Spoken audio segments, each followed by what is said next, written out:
Hi, welcome to the HCIE Elite Training. Today's video I'm going to present WAN Layer 2 protocol.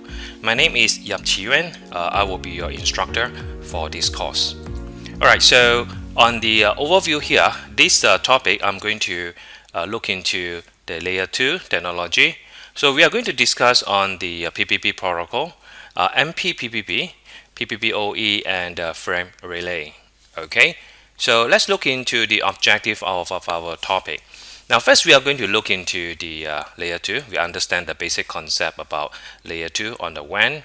We are going to look into the command, how to configure PPP, frame relay, and MPPP, alright, which is the multi PPP. Then we also look into the PPPoE, alright. So we look into some of the troubleshooting as well as the exam skill that is needed in your HCIE exam. Alright, so let's look into the content, and we are going to start this soon. Now, we are going to start with the technology principle, the configuration.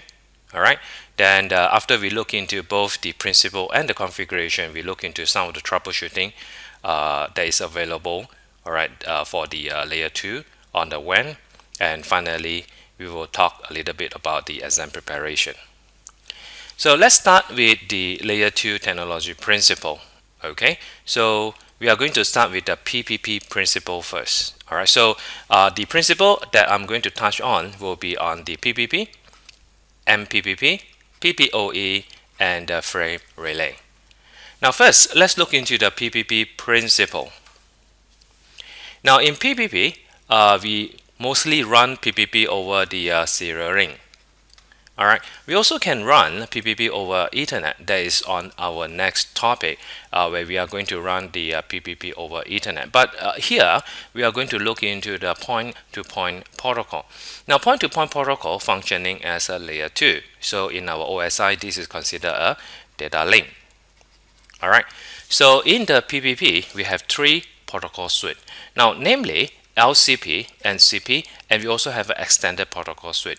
Now let's look into the LCP first. LCP stands for Link Control Protocol. It's mainly used to establish, monitor, and tear down PPP session.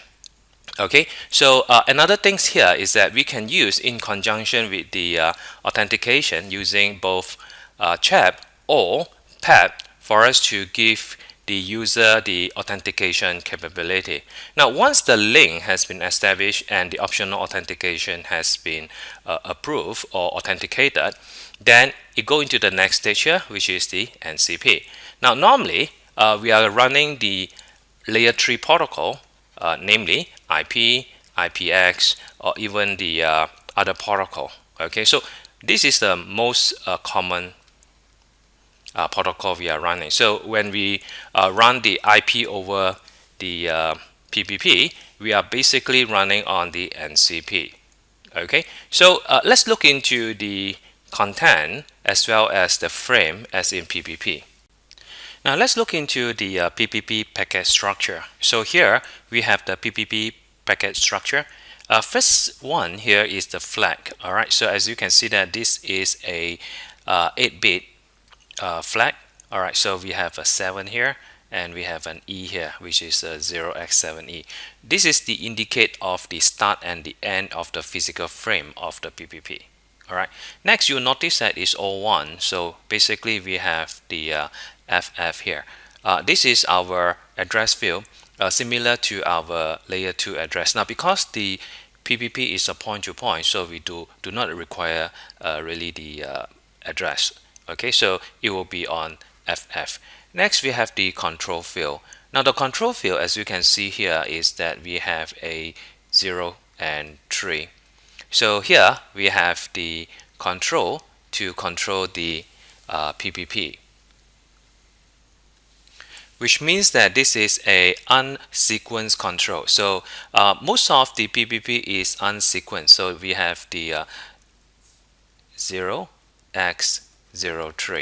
Okay, so there's a control, and finally we have the protocol. Now protocol here, it can be 8-bit or 16-bit. That's indicate that the payload that you are carrying, what type of datagram is this PPP is carrying. Now next we have this information. Now this information basically referring to the link control protocol. Now before I move on to the link control protocol, it would be good if, let's say, I show you the Wireshark here. Now just like as I mentioned here we have the PPP that I capture on the Wireshark trace here. So I have the address. Okay, so the flag is not able to capture, but you can see that this is the address. This is the address of all the 0xFF. Okay, that's indicate that the data link layer. Here we have the control 0x03. All right, that's indicate that a control unsequenced frame. Okay, that's a default. And this is our protocol. All right, the protocol telling us that this is a link control protocol. All right, so in the link control protocol, behind is the information. This is the information. Inside the information is consists of code, ID. Okay, so the code is a 8-bit. All right, so as you can see, there's 0A here. So we have the ID, 8-bit. The length, it can be a 8-bit. All right, so this is a value over here. It said that it's 8, but it's not 8-bit, but it's actually, you can see here is a 16-bit. And we also have a magic number that is for us to control the looping of the PPP. Now if I go back into my PowerPoint here, as you can see that inside the information we have the code, ID, and the length. Now just below the data, you can see that we have the optional parameters. These optional parameters indicate our data, and here I show in my trace, let me go back to my trace, that I have certain authentication. Okay, as you can see from here, I have the option, and this is the data. All right, as you can see the data over here, we have the value, and this value indicate the challenge as well as the response by the chat authentication. Okay, so what you can see from here is our PPP concept. All right, the PPP packet structure. So this is the entire frame. All right, inside the frame we have the LCP. Inside the LCP we have optional data, and this is the optional data that's encapsulated inside the LCP. Right. Here we look into the link establishment of the PPP and all the phrases that PPP went through. When the router start, it start with the that phrase. Now when you bring up the interface, all right, it will go into the establish. So assuming that if two of the router, all right, bring up the interface, then it will go into the establish. If the other side negotiation fail, all right, then again it will go into the that phrase. Now assuming that both of the interfaces is up, then it will go into the open, all right, open phrase. So after the open phrase, then they're going to check on optional authentication. All right, so if let's say they do have authentication configure, then they will have two results. The result is either success, where the next phrase will be going to the network phrase, or it will be fail. If it's fail, then you will notice that it go into the terminate phrase, and it go back into the that phrase, and the whole process will start over again, all right, and over again until the authentication is passed. Right. So once you go into the network phrase, then depend on what type of protocol, assuming that you are doing the IP, then it will go into the IP control protocol phrase. This is where the layer 3 on the next layer will be taking place. Now let's look into the packet of the LCP protocol. Now those are the common packet you will find during the LCP negotiation process. First, you're able to see configure request. Now if the configure request is positive, then the other party is going to send the acknowledgement. If it's not, then it will going to send a negative acknowledgement. And if let's say the local N cannot identify parameters, it will get reject. So if you look into the detail of the configure request, so it contains the parameter that sending party attempt to use or not to use. Okay, so this is to request from one party to another party. So if let's say this is router 1 and this is router 2, I'm going to send a configure request, checking with router 2 to see that, hey, I have this type of parameters. Do you allow these parameters to be used by you? Now if let's say you do agree, then you are going to send back the acknowledgement. All right, so the configure acknowledgement indicate the local end completely accept the parameter value. Okay, and here if let's say the request is positive, I'm going to send you a configure acknowledgement. What happens if let's say the parameters is not? All right, so if not, then you're going to send a configure neg, indicate that the parameter value in the configure request sent from the peer are invalid on the local peer. All right, so I'm going to send you a configure neg. And the last one here is the reject. Now reject here meaning that they do not even understand the parameters, all right, cannot identify the parameters. So these two have a subtle difference. The neg over here indicate that the parameters are understood, but the parameter value is not acceptable by me. Whereas the reject here indicate that the parameters I can't even understand. Now let's have a look into the Wireshark trace here. So if I can bring you back to my Wireshark here, now you can see here I have the configure requests. Okay, so this is from router 1 and this is from the router 2. As you can see from here, inside the request we have certain parameters such as MRU, which is stand for maximum receive unit, and the magic number. Alright, so this is on the other side.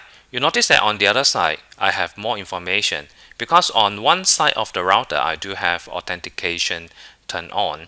So you can see that over here I have the MRU, magic number, as well as the authentication protocol. So the parameters as request, typically there are 3 parameters.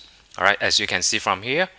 Alright, these are the 3 parameters: MRU, authentication, and the magic number. Now assuming that all this information is accepted, then you will have the acknowledgement to acknowledge the MRU and the magic number. Alright, if let's say you do have the authentication, you can see that the authentication is actually being sent and being acknowledged. As you can see that we have the authentication. Later in the later slide, I'm going to show you the authentication in more detail. But generally, what you can see from here is these are the packet type on the LCP. So as you can see just now in the LCP protocol, we do have certain parameters that they are negotiating. So inside here we have the maximum receive unit, authentication protocol, and magic number. So let's look into more detail about what is MRU, authentication protocol, and magic number. Now MRU is total length of the information field in the PPP. So when they negotiate, they are going to negotiate a smaller value, and the default value is 1005. So smaller value of the both will be used for the communication. Alright, next we have the authentication protocol. So this is an optional phrase. Now since this is optional, the default value is not authenticated. Now there are 2 types of authentication here. We have the PEP and we also have the CHAP. Okay, so both of the party need to match this authentication, else then it will fail. So they need to match the authentication protocol as well as the authentication detail. Right, and finally we have this magic number. As you can see, that magic number is a randomly generated number to detect a link loop, and by default magic number is enabled. Now assuming that if let's say router 1 is going to send a magic number to the router 2, router 2 is going to check the magic number and going to send back this magic number to router 1. Now both the magic number are not supposed to be the same. If assuming that both the magic number is same, that means that there is a possible that the loop already occur. So basically these are the 3 parameters in the LCP negotiation. Here we have the router 1 and router 2. Alright, so in this diagram you notice that assuming that both R1 and R2 serial interface, alright, is up. Okay, so both of these interfaces are up, and R1 first send a configure request. Now assuming that R2 never received the configure request, so R2 never sent a configure acknowledgement.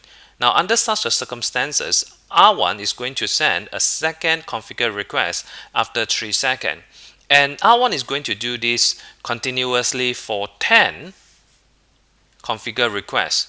So within these 10 configure requests, R2 need to send a configure acknowledgement.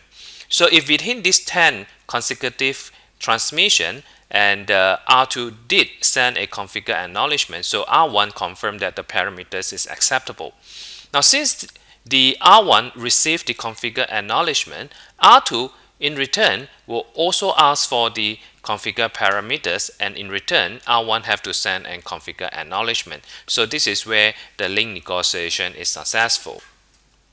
Now what happens if, let's say, the link is fail or the negotiation fail? So again, based on the same topology, R1 and R2, now R1 send a configure request, but R2 send a configure negative acknowledgement, which basically means that some of the parameters is not acceptable. So the parameters is understood. Now once the R2 send this information to R1 and R1 did receive it, R1 is going to change the parameters, example is an MRU, to use a smaller value. Now assuming that this value is acceptable, R2 is going to send and configure acknowledgement. And R1 is going to send this information maximum of 5 consecutive transmission. If let's say there is no acknowledgement, the negotiation will fail. Now what happens if, let's say, R1 sending a configure request, but this configure request is not being understood by R2. So R2 is going to send and configure reject, alright, because some of the parameters is unknown. Now R1 is going to modify those parameters that is unknown and resend it to R2, and R2 is going to just accept those parameters that is understood. So this is where the R2 is going to send and configure reject.